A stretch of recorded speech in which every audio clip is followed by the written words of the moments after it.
अस्सलाम वालेकुम तलबा। आज हम क्लास 9 का पहला सबक तलोक चंद महरूम और उनकी नज़्म हिंदू मुसलमान के बारे में पढ़ेंगे। नज़्म शुरू करने से पहले हम इसके शायर तलोक चंद महरूम के मुख्तसर सवाने हयात देखेंगे और साथ ही इस नज़्म का ख़ुलासा भी पढ़ेंगे। तो सबसे पहले तलोक चंद महरूम। महरूम जो है वो इनका तखल्लुस है। तखल्लुस वो जिसमें शायरी में शायर जो अपना शायराना नाम पेश करता है उसको तखल्लुस कहते हैं। तो तलोक चंद महरूम 1887 में पैदा हुए, 1966 में इनकी वफ़ात हुई।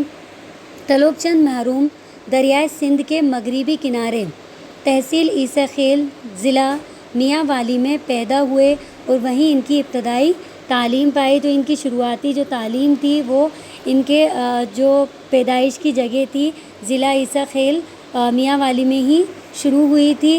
फिर बीए की सनद जिसे हम डिग्री भी कहते हैं हासिल की। 1908 में मिशन हाई स्कूल डेरा इस्माइल खां में उस्ताद के अहदे पर तकर्रुर हुए। 1944 से 1947 तक कार्डन कॉलेज रावलपिंडी में उर्दू फ़ारसी के लेक्चरार रहे। 1948 में कैंप कॉलेज दिल्ली में उर्दू के लेक्चरार बने। महरूम को बचपन से ही शेर व शायरी का बहुत शौक़ था।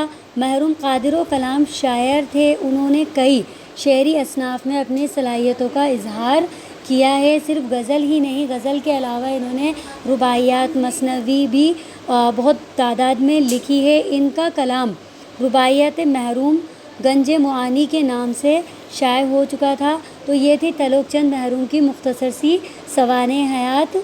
इसके बाद हम नज़्म का ख़ुलासा देखेंगे। नज़्म जिसका नाम है हिंदू मुसलमान। तो हिंदू मुसलमान हैं भाई भाई, तफरीक कैसी कैसी लड़ाई। हिंदू हो कोई या हो मुसलमान, इज़्ज़त के काबिल है बस वो इंसान। नेकी हो जिसका कारे नुमाया, औरों की मुश्किल हो जिससे आसान। तो ये अशार नज़्म हिंदू मुसलमान से लिया गया है। इसके शायर तलोक चंद महरूम हैं। इस नज़्म में हिंदू मुसलमान आपस में जो शायर हैं वो कह रहे हैं कि हिंदू मुसलमान जो हैं वो आपस में भाई भाई हैं। फिर इनमें तफरीक फ़र्क और लड़ाई नहीं होनी चाहिए। हर वो शख्स शायर के नज़दीक, शायर यहाँ जो कह रहे हैं वो है कि हर वो शख्स मेरे नज़दीक इज़्ज़त के काबिल है जो नेकी के काम करता हो। कार नुमाया नेकी का काम करना। तो हर वो शख्स जो नेकी का काम करता हो और औरों की मुश्किलों को, जो दूसरों की मुश्किलों को आसान करता है, वो सब क्या है आपस में भाई भाई हैं।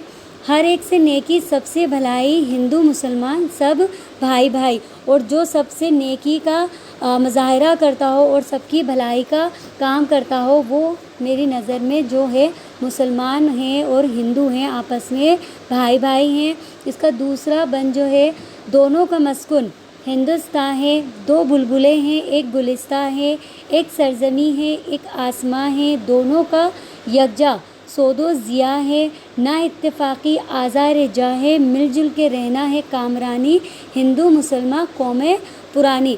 अब यहाँ शायर जो हैं वो दूसरे बंद में ये पेश कर रहे हैं कि शायर कहते हैं कि हिंदू मुसलमान हिंदुस्तान में रहने, जो हिंदुस्तान है हमारा, जो हमारा मस्कुन है, हमारी रहने की जगह है, हमारा घर है, यहाँ पे जो हिंदू और मुसलमान दो कौमें हैं वो बिल्कुल बुलबुल की तरह हैं। और इन बुलबुलों का जो गुलिस्तां है वो हिंदुस्तान ही है। एक सरज़मी है, अगर हिंदू हमारे मुल्क की सरज़मी है तो दूसरा जो मुसलमान है वो आसमान है और दोनों का यकजा सोदो ज़िया है। अगर हमारे मुल्क में किसी एक को नुकसान होता है तो वो नुकसान दोनों का बराबर माना जाता है। सोदो ज़िया जिसको हम नफ़ा और नुकसान भी कहते हैं। ना इत्तेफाकी आज़ार जाहे, और ना इत्तेफाकी इत्तेफाक नहीं रखना जान का दुख है। मिलजुल के रहना है कामरानी। कामरानी मतलब कामयाबी का राज। तो मिलजुल के रहना है कामयाबी, क्योंकि हिंदू और मुसलमान दोनों ही हमारे मुल्क की बहुत पुरानी कौमें हैं और दोनों ने ही हिंदुस्तान को बनाने में बराबर की हिस्सेदारी निभाई है। तो इसके शायर थे तलोक चंद महरूम। इसके